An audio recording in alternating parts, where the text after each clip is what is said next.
가치를 모아 신뢰를 담다 모아담 TV입니다. 안녕하세요. 오늘은 제가 얼마 전 블로그에 올려놓은 내용을 조금 더 쉽게 설명해 가면서 보여드릴게요. 영상을 보신 후에 블로그에 오셔서 필요한 내용을 공유해 가시면 더 좋겠네요. 그럼 바로 시작하겠습니다. 자, 우리나라 땅값, 그 중에서도 농지 제도가 무려 30년 만에 완전히 바뀐다는 사실 알고 계셨나요? 바로 2026년 5월 농지법 전면 개정안 이야기인데요. 시골에 있는 작은 땅인데 뭐 나까지 걸리겠어? 하고 그냥 넘기시다가 인터넷에 떠도는 잘못된 소문만 믿고 계시다가는 정말 큰일 날 수 있습니다. 단 한 번의 판단착오로 수억 원까지 소중한 땅을 허무하게 날릴 수 있거든요. 그래서 오늘은 여러분의 소중한 재산을 안전하게 지킬 수 있는 합법적인 탈출구와 위기관리 비법을 아주 쉽고 명확하게 풀어드리겠습니다. 핵심 메시지는 이번에 법이 바뀌는 걸 두고 정부가 무조건 규제만 하려는 거냐라며 걱정하시는 분들이 많습니다. 하지만 핵심은 그게 아니에요. 정부가 던지는 메시지는 아주 심플합니다. 직접 농사 지을 거 아니면 꼼수 쓰지 말고 그러니까 농지은행에 안전하게 맡기고 만약 땅을 활용할 거면 법 테두리 안에서 제대로 써라 이겁니다. 즉 이름만 올려놓고 투기하는 걸 철저히 막는 대신에 주말 농장 쪽을 체류형 쉼터나 태양광 발전 같은 활용길은 오히려 시원하게 열어주겠다는 그런 거죠. 잘못하면 호되게 혼내고 잘하면 상을 주는 당근과 채찍을 같이 든 셈입니다. 여기서 또 많은 분들이 무서워하시는 소문 3가지만 짚고 넘어갈게요. 첫 번째 오해는 조사 나오면 나 바로 감옥 가나? 아닙니다. 감옥에 가거나 구속되는 건 기획부동산이나 조직적인 사기꾼들 이야기고요. 평범한 개인 소유자분들에게는 우선 땅 처분하세요 라는 명령이나 벌금 같은 행정처분이 먼저 나옵니다. 두 번째 오해. 전국 땅을 공무원들이 일일이 걸어다니면서 조사하겠어? 천만의 말씀입니다. 요즘 세상이 어떤 세상인가요? 하늘에 떠있는 최첨단 AI 위성사진과 드론 부대를 동반해서 농사 안 짓고 놀리는 땅을 귀신같이 솎아냅니다. 그리고 3번째 오해. 동네 아는 분한테 공짜로 빌려줬으니 난 괜찮겠지? 이 생각이 가장 위험합니다. 돈을 받든 안 받든 법에서 정한 절차 없이 남에게 땅을 빌려주는 것 자체가 엄연한 불법입니다.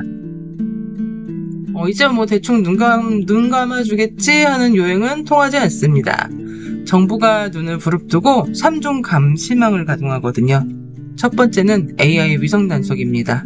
여러분이 어디 사는지, 서류상 농사는 짓고 있는지 시스템에 다 나오는데 위성 사진을 딱 겹쳐보니까 산속 깊은 곳에 있는 내 땅이 풀만 무성한 황무지다. 그럼 바로 적발되는 겁니다. 두 번째는 1110명이나 되는 특별사법경찰관, 일종의 토지 전담 경찰들이 투입됩니다. 이분들은 법적으로 여러분 땅에 허락 없이 들어가서 조사할 수 있는 권한이 있습니다. 3번째가 제일 무서운데요. 불법으로 땅 빌려준 걸 신고하면 포상금을 무려 150만 원이나 주는 농파라치 제도가 확대됩니다. 어제까지 웃으면서 내 땅에 농사 짓던 이웃이 포상금 때문에 신고자로 변할 수 있게끔 바뀌는 게 지금 현실입니다. 이웃의 정이 없어질 수도 있는 거죠. 도대체 전후가 어떻게 달라지는지 표로 쉽게 정리해 드릴게요. 예전에는 농사 안 짓다 걸려도 지자체 공무원 재량으로 슬쩍 봐주기도 했습니다. 하지만 이제는 무조건 땅 파세요 라는 처분 명령을 강제로 내려야 합니다. 만약 지자체에서 미온적이면 농식품부 장관이 직접 명령을 내릴 수도 있어요. 특히 투기 우려가 있어서 묶어놓은 토지거래허가구역 안의 농지는 유예기간도 없이 적발 즉시 6개월 안에 무조건 파세요 라고 명령이 날아옵니다. 그럼 걸리기 전에 얼른 자식이나 배우자한테 넘겨야지 하시는 분들도 계실 텐데 가족이나 친척한테 넘겨서 도망가는 길도 법으로 완전히 막혔습니다. 그럼 정부가 어떤 땅부터 집중적으로 털어보느냐? 내가 이 4가지 부류에 속하는지 꼭 확인해보세요. 1순위는 멀리 사시는 분들입니다. 몸은 서울이나 분당에 사는데 땅은 전남이나 강원에 있다. 현실적으로 농사짓기 힘들다고 보고 1순위로 조사합니다. 2순위는 농업법인이나 지분 쪼개기를 해놓은 땅입니다. 기획부동산의 단골 메뉴라 무조건 레이더망에 걸립니다. 3순위는 최근 5년 안에 새로 산 땅이나 토지 거래 허가 구역 안의 땅이고요. 4순위는 부모님 돌아가시고 방치된 상속 땅입니다. 부모님 사후에 시골 밭을 1년 넘게 그냥 묵혀두셨다면 즉시 단속 대상이 됩니다. 단속에 걸려서 땅을 팔아야 하는데 에라 모르겠다, 안 팔리는데 어쩌라고 그냥 버티지 뭐 하시는 분들 계십니다. 이게 진짜 무서운 재앙의 시작입니다. 법 때문에 가족한테 넘길 수도 없고 시골 땅이라 사겠다는 사람도 없는데 법을 안 지켰다고 나라에서 매년 땅값의 무려 25%를 벌금, 이행강제금으로 때립니다. 이게 무슨 뜻이냐? 딱 4년만 버티면 내가 가진 땅값만큼 벌금으로 다 토해내야 한다는 소리입니다. 땅은 안 팔리고 벌금 빚만 산더미처럼 쌓이는 끔찍한 늪에 빠지게 되는 거죠. 지금 화면에 나오는 지도를 보면서 내 땅은 안전한지 한번 따라가 보세요. 내가 이 땅을 1996년 1월 1일 전에 샀다면 옛날 법의 보호를 받아서 일단 안전합니다. 하지만 이걸 자식에게 상속하는 순간 그 보호막은 바로 깨집니다. 지금 직접 농사를 짓고 계시나요? 아니라면 60세 이상이시고 5년 넘게 농사 지으셨던 분인가요?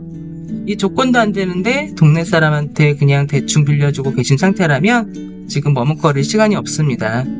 하루라도 빨리 농지은행에 위탁하는 합법적인 출구를 갈아타셔야 합니다. 부모님께 물려받은 상속 땅 때문에 고민하시는 분들이 많으시죠? 상속 농지에는 당근과 채찍이 같이 있습니다. 당근은 뭐냐면 예전에는 농사 안 지으면 상속받아도 1만 제곱미터, 약 3,000평까지만 가질 수 있었는데 이제 그 제한이 완전히 없어집니다. 도시 직장인도 무제한으로 소유할 수 있어요. 하지만 채찍이 무섭습니다.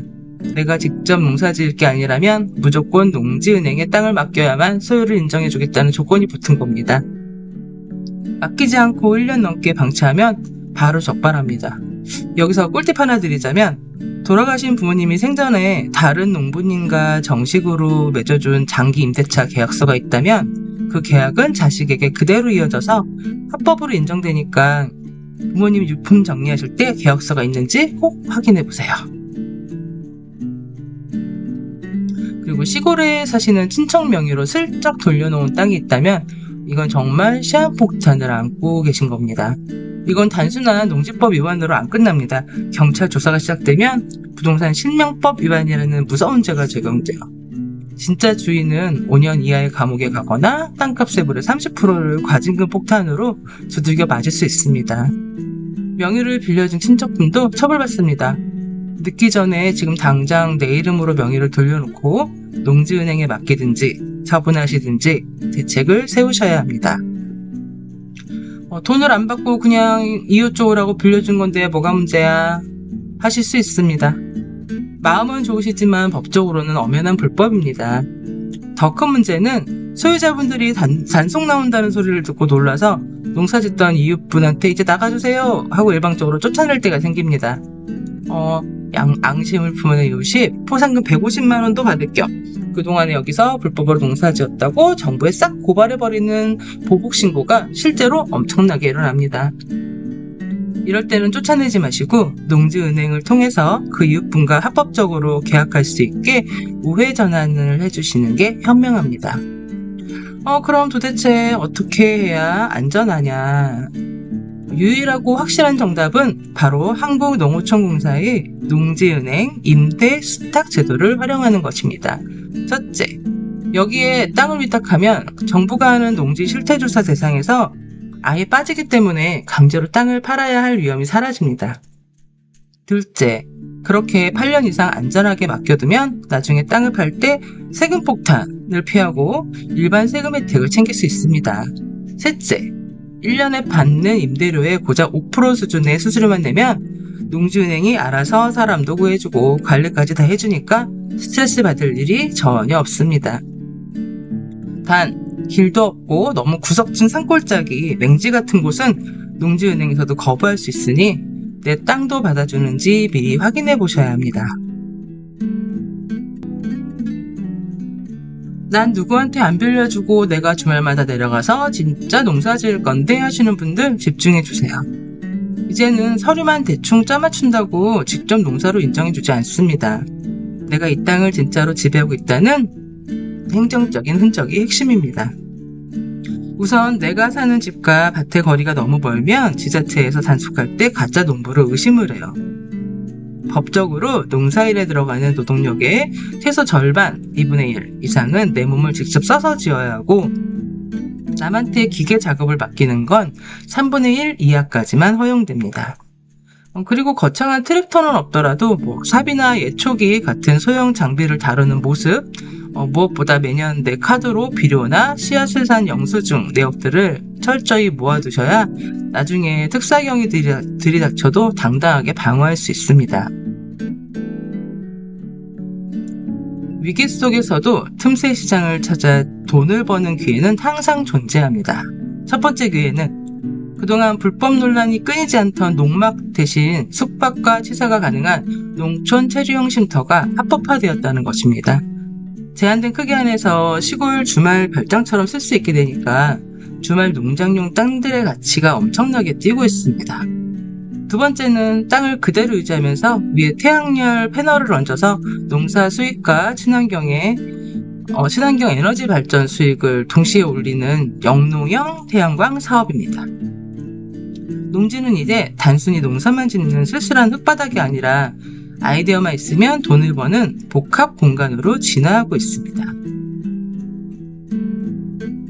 마지막으로 농지 소유자분들께 3가지 행동 지침을 전해드리면서 오늘 영상 마무리하겠습니다. 귀찮다고 미루지 마시고 오늘 밤 당장 나만의 계획을 세워보세요. 1단계, 대대적인 단속이 시작되기 전에 내 땅의 서류 상태와 지자체 농지대장 기록이 똑바른지 일치하는지 먼저 체크해보세요.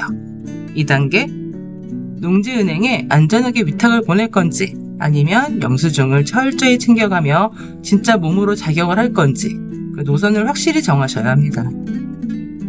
3단계, 혹시 이미 위반했거나 경고장이나 안내문을 받으셨다면 당황해서 가짜 증거를 만들려고 하지 마시고 토지 행정을 전문으로 하는 전문 행정사의 도움을 받아 정교한 법률 소명서를 만들어 대응하셔야 소중한 재산을 지킬 수 있습니다.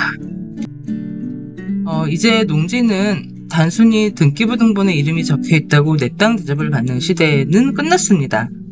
내가 이 땅을 합법적으로 관리하고 통제하고 있다는 걸 서류와 영수증으로 입증하는 사람만이 재산을 지키는 시대입니다. 오늘 영상 도움이 되셨다면 구독과 좋아요 부탁드리고요. 저는 더 유익한 정보로 찾아오겠습니다. 가치를 모아 신뢰를 잡는 모아담TV였습니다. 감사합니다.